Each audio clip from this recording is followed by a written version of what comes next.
Press club లో కొండా సురేఖ మాట్లాడుతున్నారు మీడియాతో లైవ్ లో చూద్దాం. అడిగినటువంటి ప్రశ్నలకు వారి నుంచి ఎటువంటి సమాధానం కూడా రాకపోవడం చాలా బాధాకరం. ఈ విషయంలో నేను విచారం వ్యక్తం చేస్తూ ఉన్నాను, తీవ్రంగా ఖండిస్తూ ఉన్నాను. ముఖ్యంగా మరి కేటీఆర్ గారు నిన్న ఒక ఇంటర్వ్యూలో మాట్లాడుతూ మీటింగ్లో మాట్లాడుతూ క్రమశిక్షణ ఉల్లంఘించిన వారికి, పార్టీ నియమాలు ఉల్లంఘించిన వారికి టికెట్లు ఇవ్వబడవు అని అన్నారు.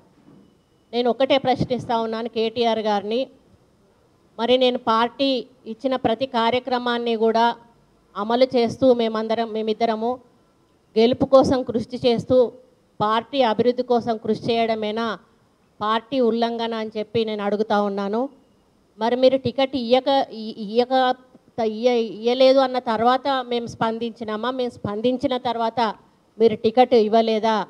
అదొకసారి మీరు ఆలోచించుకోవాలి అని చెప్పి ఈ సందర్భంగా వారిని కోరుతూ ఉన్నాను.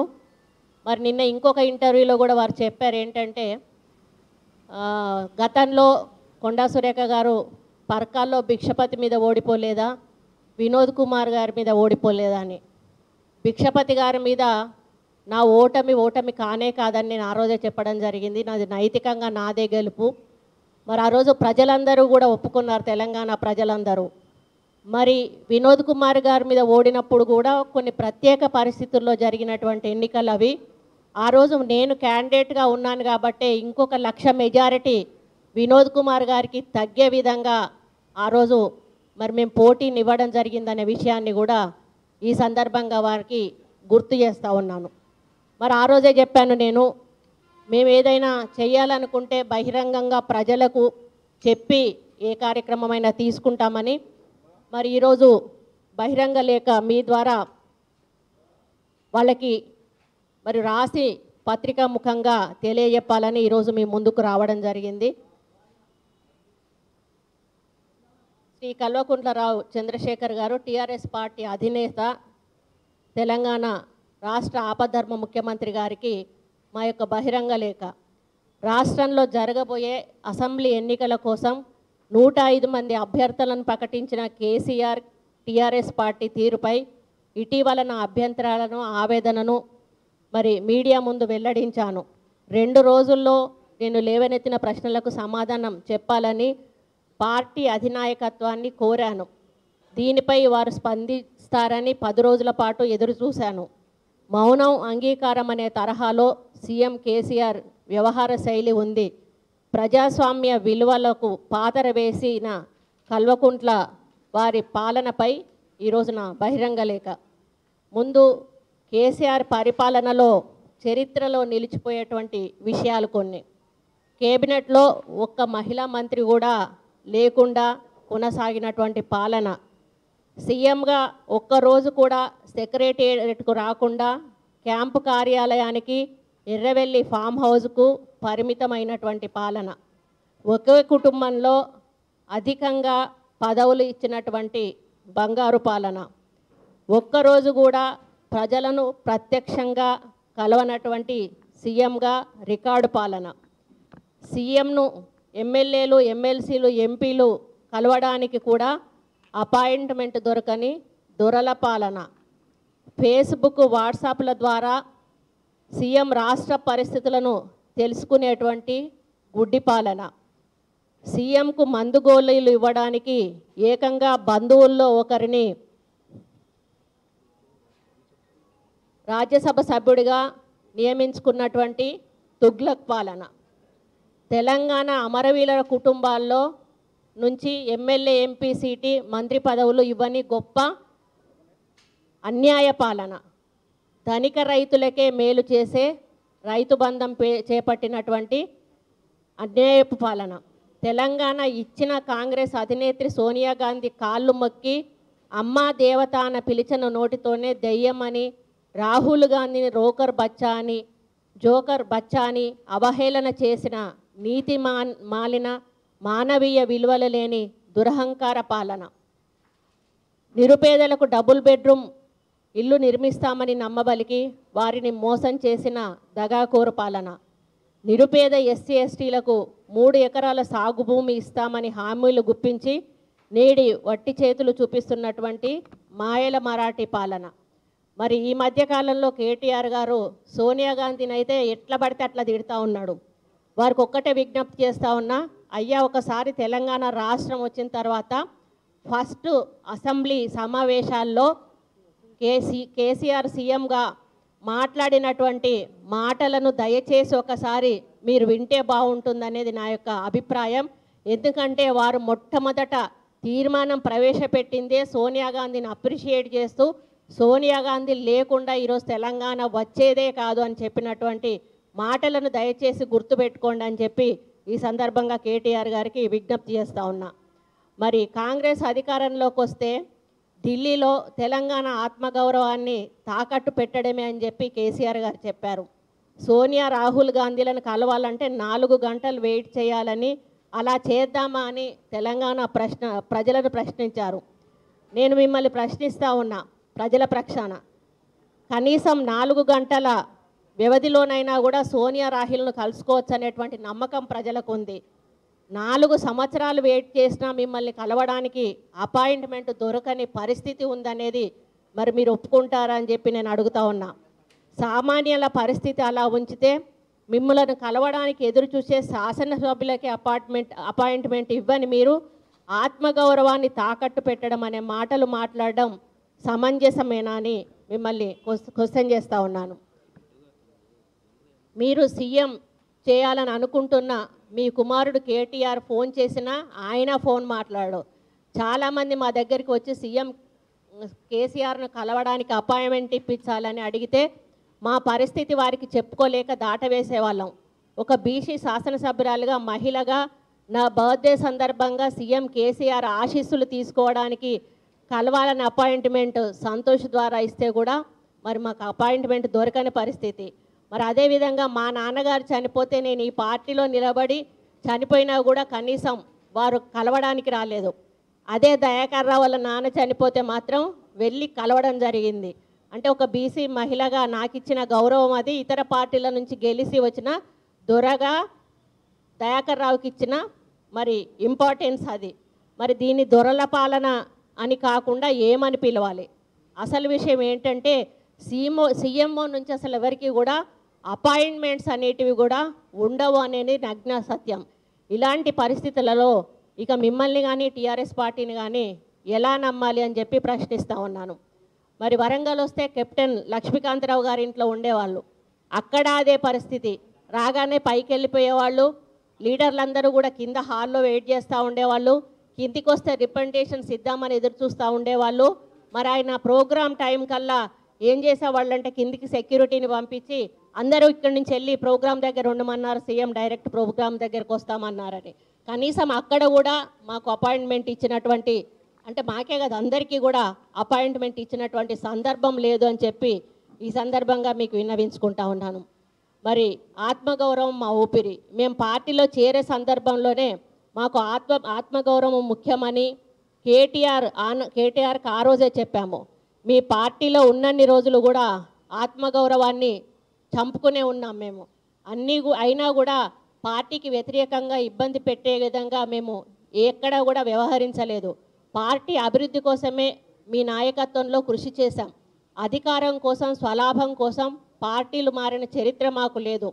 ఏ కారణం లేకుండా టికెట్ ఇవ్వకుండా మెడపట్టి బయటకు పంపించినట్లు చేసి మరి మీరు నన్ను అవమానపరచడమే కాకుండా నమ్మక ద్రోహం చేశారని చెప్పి మరి నిజంగా నేను బాధపడతా ఉన్నాను. అందుకే నేను మిమ్మలను పార్టీ తీరును కూడా ప్రశ్నించాల్సిన పరిస్థితి వచ్చింది. ఒక మహిళగా 4 సార్లు గెలిచిన సీనియర్ బీసీ మహిళగా ఎమ్మెల్యేగా నన్ను మంత్రివర్గంలోకి తీసుకోకపోయినా కూడా సర్దుకుపోయాను. అయితే ఎమ్మెల్యే టికెట్ ఇవ్వకుండా మాత్రం నా ఆత్మాభిమానాన్ని మీరు దెబ్బతీశారు. మరి భూపాలపల్లి గురించి కేటీఆర్ గారు అసెంబ్లీ ఎన్నికల సందర్భంగా మరి భూపాలపల్లిలో ఏం జరుగుతుంది అని అడిగారు మొన్న ఒకసారి. అభ్యర్థి గెలుపొందిన తర్వాత మా అనుచరుల మీద కేసులు పెట్టి ఇబ్బంది పెడతా ఉన్నారు. నా భర్త అక్కడ ప్రచారం చేసి ఎమ్మెల్యేని గెలిపించారు. జెడ్పీ ఎన్నికల్లో అక్కడి నుంచి 2 జెడ్పీటీసీలు వచ్చి గెలుపునకు కృషి చేశారు.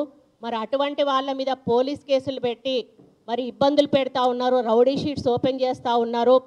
మరి ఈ విధంగా చేస్తున్నారని చెప్పినా కూడా కనీసం కేటీఆర్ గారు కల్పించుకొని మరి అక్కడ ఎక్కడా కూడా సర్ది చెప్పే ప్రయత్నం చేయలేదు. అదేవిధంగా మా వరంగల్ ఈస్ట్లో కూడా జరుగుతున్న పరిణామాలు ఎప్పటికప్పుడు చెప్పినా కూడా కనీసం ఇక్కడ కూడా మమ్మల్ని ఎవరిని కూడా కూర్చోబెట్టి మాట్లాడించేటువంటి ప్రయత్నం చేయలేదు. మరి ఎంపీ పదవులు ఇచ్చిన వాళ్ళని ఒక్కసారి చూస్తే ఒకరేమో మందు గోళీలు అందించుకోవడానికి, ఒకరేమో భోజనం పెట్టినందుకు, మరి ముగ్గురేమో వేరే పార్టీల నుంచి ఇందులోకి వచ్చిన వాళ్ళకి. మరి ఈ విధంగా మరి పోరాటం చేసిన వాళ్ళు ఎక్కడ పోవాలి, అమరవీరులు ఎక్కడ పోవాలి, ఉద్యమంలో పాల్గొన్న వాళ్ళు ఎక్కడ పోవాలి, వీళ్ళందరినీ వదిలేసి మరి ఆ విధంగా రాజ్యసభ సీట్లను 5టిని కూడా ఇవ్వడం ఎంతవరకు సమంజసమని నేను అడుగుతా ఉన్నాను. మరి శ్రీకాంతాచారి తల్లి ఉంది, అమరవీరుల కుటుంబాలకు నిజంగా కూడా ఎక్కడా న్యాయం చేయలేదు. ఆమెను లాస్ట్ టైం ఓడిపోయింది కదా, ఆమె ఓడిపోయిన దగ్గర నుంచి ఎన్నో ఎమ్మెల్సీ స్థానాలు, ఎన్నో రాజ్యసభ స్థానాలు మీరు ఇచ్చారు. మరి అందులో ఏ ఒక్కటి కూడా శ్రీకాంతాచారి తల్లికి ఎందుకు ఇవ్వలేకపోయారు అని చెప్పి నేను అడుగుతా ఉన్నాను. ఈరోజు ఎంపీగా ఉన్న బాల్క సుమన్కే మళ్ళీ టికెట్ ఇవ్వాల్సిన అవసరం ఏమున్నది? మరి ఈరోజు ఎంపీగా ఉన్న మల్లారెడ్డి గారికే మళ్ళీ ఎమ్మెల్యే టికెట్ ఇవ్వాల్సిన అవసరం ఏమున్నది? మరి ఎక్కడైతే బాల్క సుమన్ గారికి టికెట్ ఇచ్చారో అక్కడ ప్రవీణ్ అనే అతను తెలంగాణ ఉద్యమానికి బాగా కృషి చేసిన అతన్ని వేదిక మీద నెక్స్ట్ టైం నీకు టికెట్ ఇస్తా, లేకపోతే నామినేటెడ్ పోస్ట్ ఇస్తా అని కేసీఆర్ గారు హామీ ఇచ్చిన వీడియోలు ఉన్నాయి. మరి మొన్న అబ్బాయి సూసైడ్ అటెంప్ట్ కూడా చేసుకోపోయినాడు. మరి అటువంటి చోట ఈరోజు బాల్క సుమన్ను తీసుకొచ్చి పెట్టాల్సిన అవసరం ఏముందని కూడా అడుగుతా ఉన్నాను. ముఖ్యంగా తెలంగాణ రాష్ట్ర సాధన కోసం తిండి తిప్పలు లేకుండా చదువులు తమ కెరీర్ను కూడా పక్కన పెట్టి ఉద్యమించిన విద్యార్థులు, నిరుద్యోగులైన ఉద్యమకారులకు మీరు ఏం చేశారో చెప్పాల్సిన అవసరం ఉన్నది. వారికి ఎమ్మెల్యే టికెట్లు, నామినేటెడ్ పదవులు ఎందుకు ఇవ్వలేకపోయారు అని ఈ సందర్భంగా అడుగుతా ఉన్నాను. ఉద్యోగాలు లేదంటే ఉపాధి కోసం ప్రత్యేకంగా ఏవైనా రుణాలైనా మంజూరు చేశారా అని చెప్పి అడుగుతా ఉన్నాను. ఇప్పటికీ చాలామంది ఉద్యమకారులు నాడు చేసిన ఆందోళన కారణంగా ఇంకా కోర్టుల చుట్టూ తిరుగుతూనే ఉన్నారు. వారి ఆర్థిక పరిస్థితి దుర్భరంగా ఉన్నా ఏ రోజన్నా పట్టించుకున్నారా అని చెప్పి నేను ప్రశ్నిస్తూ ఉన్నా. ఇప్పటికే ప్రభుత్వంపై ప్రజలకు వ్యతిరేకత వస్తున్న క్రమంలో మరింత ఆలస్యమైతే ఓడిపోతామనే భయంతో మీరు ముందస్తు ఎన్నికలకు సిద్ధమయ్యారు. మరి తెలంగాణ పోరాట సారథిగా ప్రభుత్వం ఏర్పాటు చేయాలని అంటే మామూలుగా ఏంటంటే ఒక తల్లిదండ్రులు బిడ్డను ఒక మంచి సంబంధం చూసి జీవితకాలము మంచిగా సంతోషంగా ఉండాలని చెప్పి పెళ్లి చేస్తారు. మరి ఆ విధంగా ఈరోజు తెలంగాణ ప్రజలందరూ కూడా ఒక మంచి నాయకుడిగా మీరు తెలంగాణను 5 సంవత్సరాలు పరిపాలించండి, బాగు చేయండి అని మీ చేతికి ఈరోజు పగ్గాలు అప్పచెప్పారు. మరి అదే పెళ్లి చేసుకున్న తర్వాత భర్త కొంతకాలం అతను అమ్మాయితో ఉండి తర్వాత ఇంకొక భర్త చేతిలో పెట్టే ప్రయత్నం చేస్తే మరి ఏ విధంగా ఉంటుందో ఈరోజు కేసీఆర్ గారు కూడా అదే పద్ధతిలో అనుసరిస్తూ ఉన్నారు. తెలంగాణ ప్రజలు ఇచ్చిన అధికారాన్ని మధ్యలోనే అంటే కొంతకాలం అనుభవించి ఈరోజు మధ్యలోనే మధ్యంతర ఎన్నికలకు పోయి మళ్ళీ గెలిచి వచ్చిన తర్వాత ఈ యొక్క తెలంగాణను తీసుకుపోయి కుమారుడి చేతుల్లో పెట్టేటువంటి ప్రయత్నం ఏదైతే చేస్తూ ఉన్నారో మరి దాన్ని ప్రతి ఒక్కరూ కూడా మరి ఆలోచించాలని సందర్భంగా తెలియజేస్తూ ఉన్నాను. కాంగ్రెస్ వారిని దెబ్బతీయడానికి ముందస్తు ఎన్నికలని చెప్తా ఉన్నారు. మరి మీ కారణాలు కరెక్ట్ లేవు, ఎవరు కూడా సంతృప్తి పడడం లేదు మీరు చెప్పే కారణాలు. మరి రాష్ట్రపతిగా ప్రణబ్ ముఖర్జీ గారు వస్తేనేమో ఆయన కాళ్ళు మొక్కాడు కేసీఆర్. మరి ప్రస్తుతం ఉన్న రామ్నాథ్ కోవింద్ గారు వస్తేనేమో ఆయన చేతులతో నమస్కరించారు. మరి కోవింద్ దళితుడు కావడం వల్లేనా అవమానపరిచి దురహంకారాన్ని మీరు ప్రదర్శించారు. మరి సంక్షేమ పథకాల సొమ్ము ప్రజలది కాదా అని ప్రశ్నిస్తూ ఉన్నాను. ఈరోజు సంక్షేమ పథకాలు ఒక టీఆర్ఎస్ ప్రభుత్వమే చేసిందని వేరే వారు ఎవరూ చేయలేదన్నట్లుగా ప్రచారం చేసుకునే మీరు వాటికి ఖర్చు అయ్యే సొమ్ము ప్రజలదనే విషయాన్ని గుర్తుపెట్టుకోవాలి. మీరు చేసే పనుల్లో ఏ ఒక్కదానికి కూడా మీ ఇల్లు కానీ మీ ఆస్తులు కానీ తాకట్టు పెట్టి చేయడం లేదు.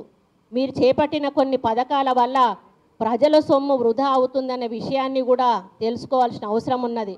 మరి రైతు బంధు పథకంతో ధనిక రైతులు బడా భూస్వాములకు మేలు జరుగుతూ ఉంది. ఎక్కువ ఎకరాలు ఉండే రైతులకు ఎక్కువ మొత్తంలో నగదు సహాయాన్ని పొందుతూ ఉన్నారు. పేదలకు భూమి తక్కువగా ఉండడంతో 4,000 లోపే సహాయం అందే రైతులు ఎక్కువగా ఉన్నారు. 5 ఎకరాల లోపు భూమి ఉన్న రైతులకు నగదు సహాయం అందిస్తే మరి ఎక్కువ మొత్తాన్ని చిన్న రైతులకు అందించేటువంటి అవకాశం ఉంటుంది. మరి ఈ విధంగా వాళ్ళకు మేలు కూడా జరుగుతుందని ఈ సందర్భంగా తెలియజేస్తూ ఉన్నాను. మరి క్రమశిక్షణ గురించి నా మీద నిజంగా అనడం చాలా బాధాకరం. మేము ఎక్కడ ఉన్నా కూడా ఒక క్రమశిక్షణ కార్యకర్తగానే ఆ పార్టీ కోసం పనిచేశాము.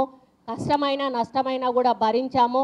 అదే పద్ధతిలో ఈ పార్టీలో కూడా మేము అన్నీ భరించి కూడా పార్టీ కోసం పనిచేసాం తప్పితే ఎక్కడా కూడా మేము క్రమశిక్షణ ఉల్లంఘించలేదని చెప్పి ఈ సందర్భంగా విజ్ఞప్తి చేస్తూ ఉన్నాను.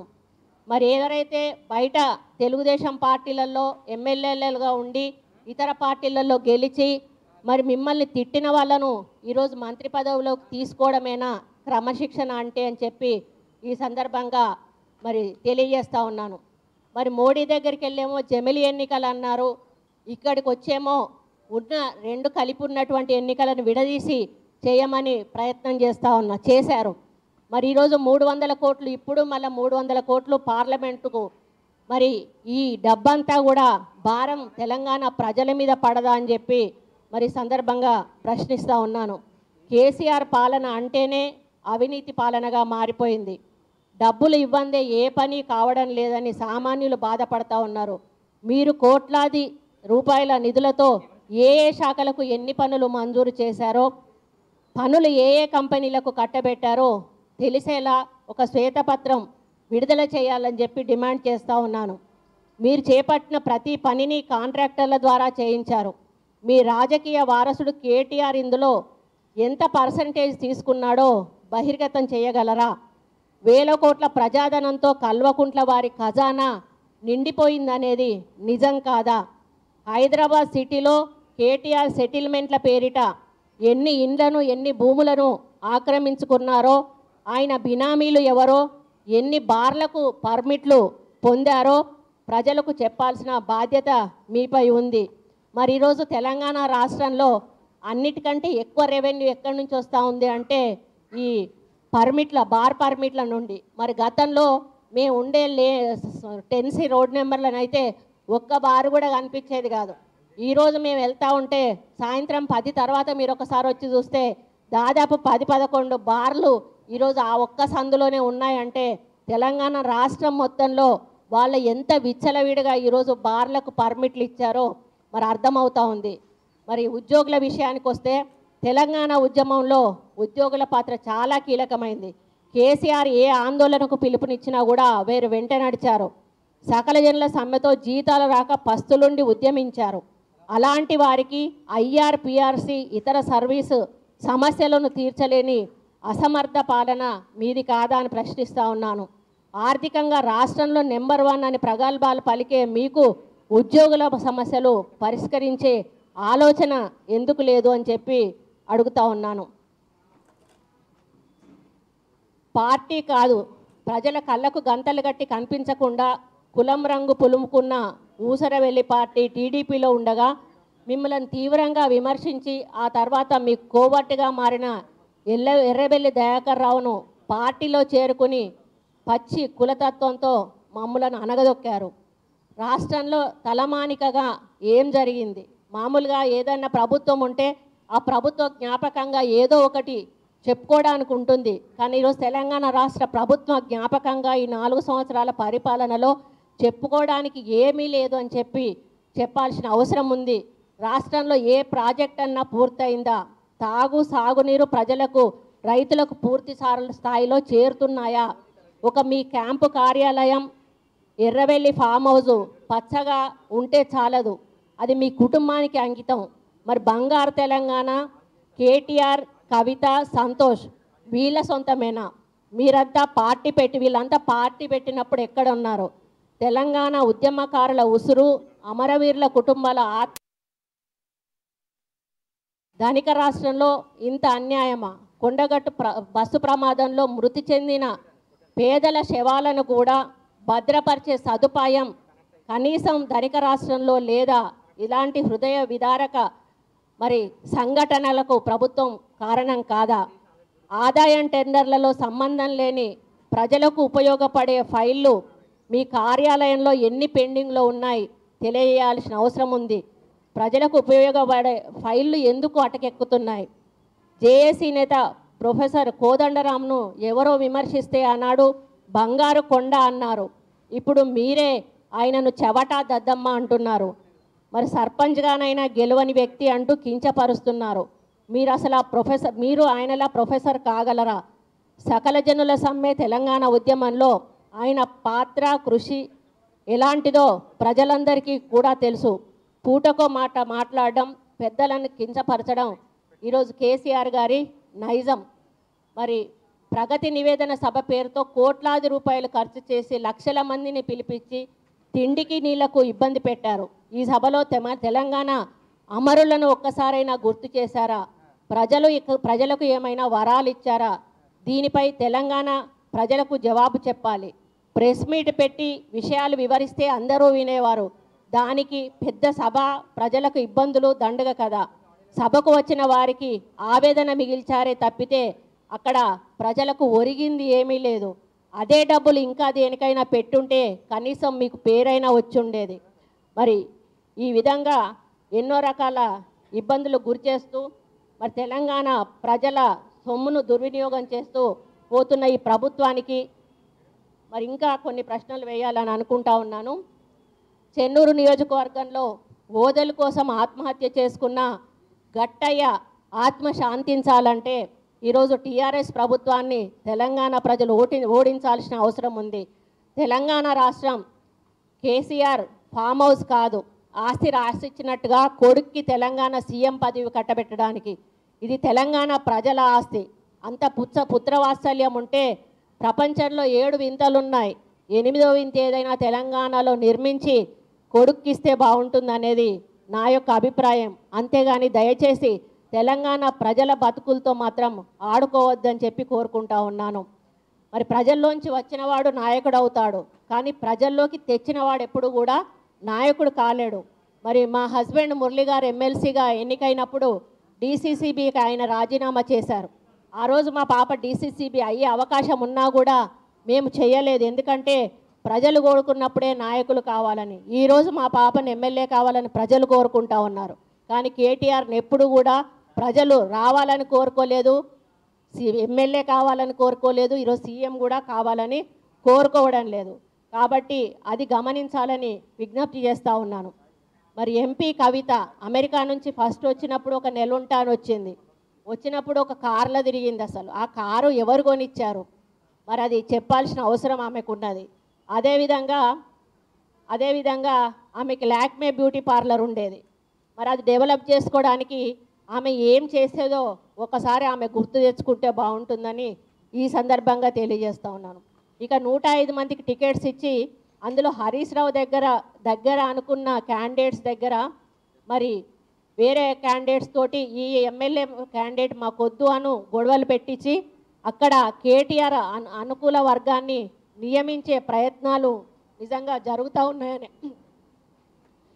ఈ సందర్భంగా చెప్తా ఉన్నాను.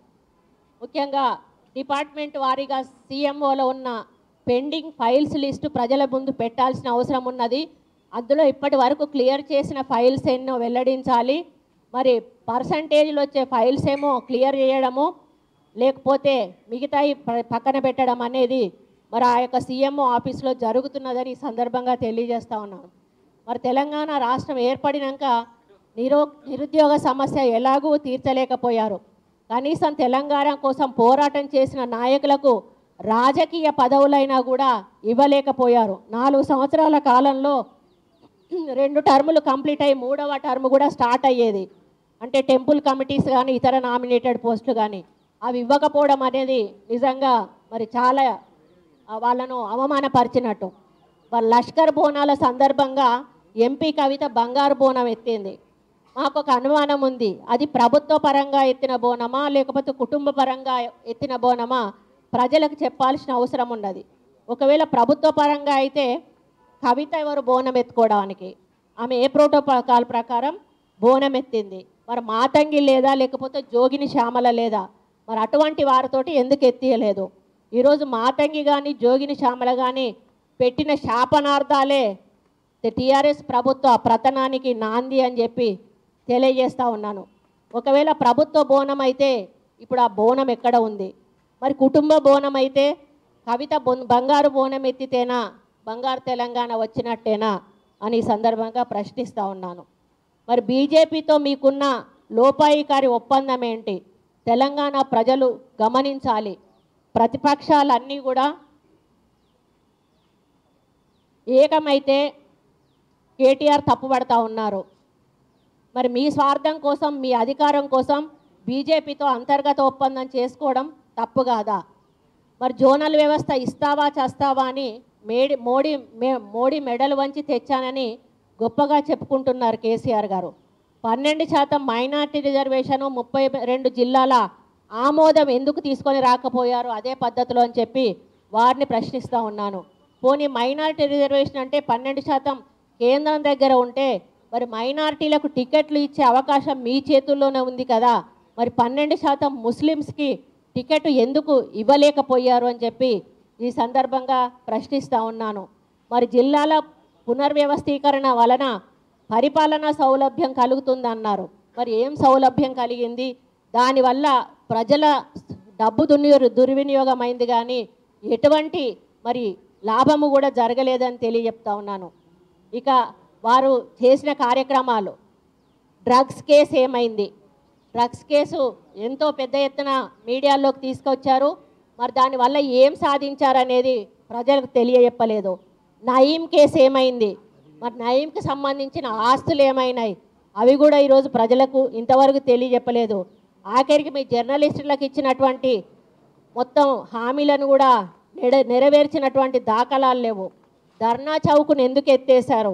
ఈరోజు కేటీఆర్ అంటాడు ధర్నాలు ఉండవు కాబట్టి ధర్నా చౌక్ ఎత్తేసారట. ప్రజల సమస్యలు చెప్పుకోవడానికి ధర్నా చౌక్ పెట్టంటే మీరు సమస్యలు ఉంచమంటారా అని మళ్ళీ ఎదురు ప్రశ్న వేస్తాడు. ఇదెక్కడి ప్రజాస్వామ్యమో మరి వాళ్ళే చెప్పాల్సిన అవసరం ఉన్నది. స్కైవేలు ఏమైపోయినాయి? ఆకాశ హార్యాలు ఏమైపోయినాయి? ఉస్మానియా హాస్పిటల్ ఏమైపోయింది? మరి కొత్త సెక్రటేరియట్ ఏమైపోయింది? మరి దయాకర్ రావు టీఆర్ఎస్, దయాకర్ రావు అల్లుడు కాంగ్రెస్లో ఉంటేనేమో తప్పులేదు, డిఎస్ టీఆర్ఎస్లో ఉండి డిఆర్ఎస్ కొడుకు బీజేపీలో ఉంటే మాత్రం తప్పు.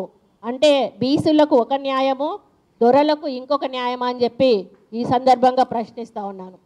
మరి ఏపీ పక్క రాష్ట్రం, మన ఇంటి చుట్టుపక్కల వాళ్ళతోటే మనం బాగా ఉండాలనుకుంటాం. ఎందుకంటే ఏ రాత్రి ఏ ఆపద వస్తుందో వాళ్ళతోటి అని చెప్పి మంచిగా ఉంటాం. కానీ కేసీఆర్ గారు ఎప్పుడు కూడా చంద్రబాబు నాయుడు తోటి వ్యక్తిగత వైరమే పెట్టుకున్నారు కానీ సఖ్యతతో ఉండి ఇరు రాష్ట్రాల మధ్య సమస్యల పరిష్కారానికి ఎప్పుడు కూడా కృషి చేయలేదు. మరి ఇది ఒక ముఖ్యమంత్రిగా ధర్మం కాదు అని చెప్పి ప్రజల అవసరాలను మరి నిర్లక్ష్యం చేయడమే అని చెప్పి ఈ సందర్భంగా తెలియజేస్తూ ఉన్నాను. మరొకసారి భూపాలపల్లి మీటింగ్ పెట్టిండ్రు, క్యాన్సిల్ చేసిండ్రు. ఒకసారి పాలకుర్తి మీటింగ్ పెట్టిండ్రు, క్యాన్సిల్ చేసిండ్రు. వరంగల్ జిల్లాలోనే 2 మీటింగులు క్యాన్సిల్ చేస్తే మరి ఒక్కొక్క మీటింగ్కు ఒక ముఖ్యమంత్రి గారు వస్తున్నారంటే ఎంత ఖర్చు అవుతుంది, ఎంతమంది అధికారులు ఇబ్బంది పడతారో ఒక్కసారి ఆలోచించుకోవాలి. మరి ఈ విధంగా ప్రజాధనాన్ని దుర్వినియోగం చేయడమే కాకుండా అధికారులను ఇబ్బంది పెట్టిన సందర్భాలు కోకొల్లలు ఈ ప్రభుత్వంలో అని చెప్పాల్సిన అవసరం ఉన్నది. మరి హరికృష్ణ ఎవరు? ఉద్యమకారుడా, లేకపోతే కేసీఆర్ గారికి చుట్టమా, లేకపోతే తెలంగాణ పోరాట యోధుడా, లేకపోతే అమరవీరుల కుటుంబ సభ్యుడా? అతను చనిపోయిన 5 నిమిషాల్లోనే తండ్రి కొడుకులు ఇద్దరు వెళ్ళారు. అంత్యక్రియలు అయ్యే వరకు కూడా కేటీఆర్ అక్కడే ఉన్నాడు. 450 గజాల స్థలాన్ని ఈరోజు స్మారక స్తూపం కోసమని కేటాయించారు. ఎవడబ్బ సొమ్మని ఈరోజు హరికృష్ణకు తెలంగాణ భూమిని దారాదత్తం చేశారని చెప్పి ఈరోజు తెలంగాణ ప్రజల పక్షాన నేను ప్రశ్నిస్తూ ఉన్నాను. అదే తెలంగాణ కోసం పోరాడిన కొండా లక్ష్మణ్ బాబూజీ చనిపోతే మీకు టైం దొరకలేదు. టీ అంజయ్య తెలంగాణ మాజీ ముఖ్యమంత్రి భార్య, మాజీ ఎమ్మెల్యే మనమ్మ చనిపోతే మీకు తీరిక దొరకలేదు. చివరికి కొండగొట్టు ప్రమాదంలో దాదాపు 60 మంది ప్రజలు చనిపోతే కూడా మీకు తీరిక దొరకలేదు. ఇదేనా ఒక ముఖ్యమంత్రి ప్రవర్తించే తీరు అని చెప్పి నేను ప్రశ్నిస్తూ ఉన్నాను. తెలంగాణ జాతిపిత కేసీఆర్ కాదు, ఈరోజు తెలంగాణ జాతిపిత జయశంకర్ సారు. ఆయన ఇప్పుడు బతికి లేడు. నిజంగా అదృష్టవంతుడు. ఎందుకంటే తెలంగాణ కోసం విద్యార్థులు ప్రజలు ఆత్మహత్యలు చేసుకుంటే బంగారు తెలంగాణ కోసం ఈరోజు జయశంకర్ సారు బ్రతికున్నా కూడా ఆత్మహత్య చేసుకునేవాడు. సారు పేరు మీద స్మారక స్తూపం కట్టలేదు. హరికృష్ణ పేరు మీద కట్టడానికి స్థలం ఇచ్చారు, కానీ ఇదే హైదరాబాద్లో జయశంకర్ సార్ పేరు మీద ఎందుకు స్మారక స్తూపం నిర్మించలేకపోయారని ప్రశ్నిస్తూ ఉన్నాను.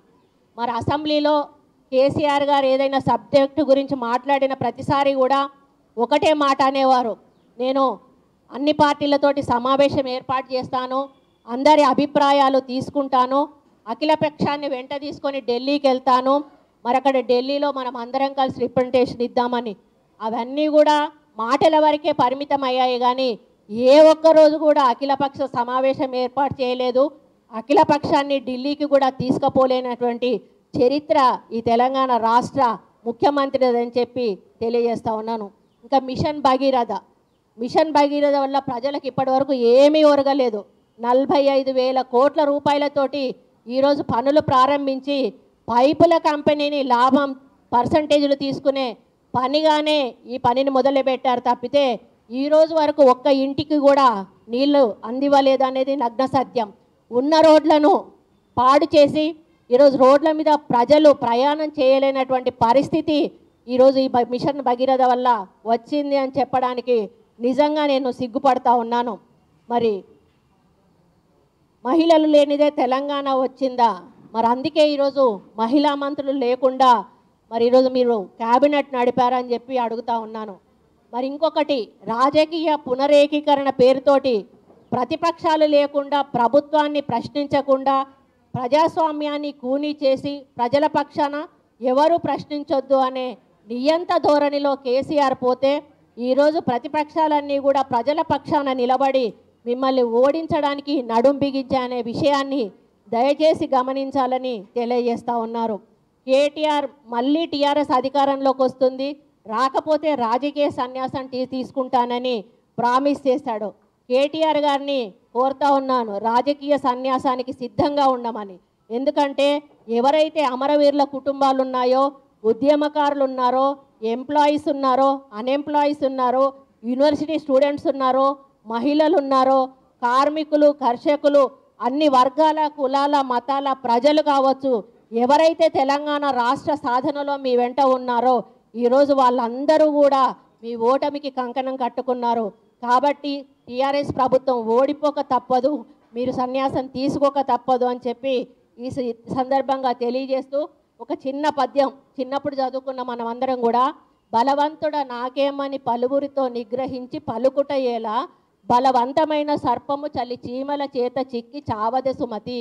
అంటే నేను చాలా బలవంతుణ్ణి, నన్నెవరూ ఏమీ చేయలేరు, నా అధికారాన్ని ఎవరు కూడా పడగొట్టలేరు అనేటువంటి ఒక అహంకారమైనటువంటి భావనతో ఉన్నటువంటి టీఆర్ఎస్ ప్రభుత్వానికి ఈరోజు ఒక పాము చలిచీమల చేత ఏ విధంగానైతే చిక్కి చనిపోతుందో, మరి అటువంటి ఈరోజు అన్ని పార్టీలు కలిసినటువంటి మరి ప్రతిపక్షాలు మీ ముందు పోటీ పడబోతూ ఉన్నాయి. ప్రజల పక్షాన వాళ్ళు నిలబడబోతూ ఉన్నారు. వాళ్ళ చేతిలో మీకు ఓటమి తప్పదు అని ఈ సందర్భంగా హెచ్చరిస్తూ, మరి ఇప్పటికైనా కూడా ఆ దురహంకారాన్ని, మీ యొక్క నియంత్ర పోకడలను, ఈరోజు మీ అహంభావాలను వదిలిపెట్టి మరి ఆపద్ధర్మ ముఖ్యమంత్రిగా ఉన్నంతకాలం అయినా కూడా సామాన్యుల కోసం, ప్రజల కోసం మరి మంచి చేయడానికి ఆలోచించాలని చెప్పి వారికి విజ్ఞప్తి చేస్తూ, మరి మా విషయంలో నేను తీవ్రంగా ఇంకా మళ్ళీ ఖండిస్తూ ఉన్నాను. నాలాంటి దాన్ని ఈరోజు ఏ కారణం చెప్పకుండా టికెట్ ఇవ్వకుండా ఈరోజు మమ్మల్ని నమ్మక ద్రోహం చేసినందుకు వారిని ప్రశ్నిస్తూ, కనీసం దానికి ఆన్సర్ చేసేటువంటి పరిస్థితుల్లో కూడా ఆ పార్టీ లేకపోవడం దురదృష్టకరమని మళ్ళీ ఒకసారి తెలియజేస్తూ, మరి మీ అందరికీ కూడా ధన్యవాదాలు తెలియజేసుకుంటూ సెలవు తీసుకుంటా ఉన్నా.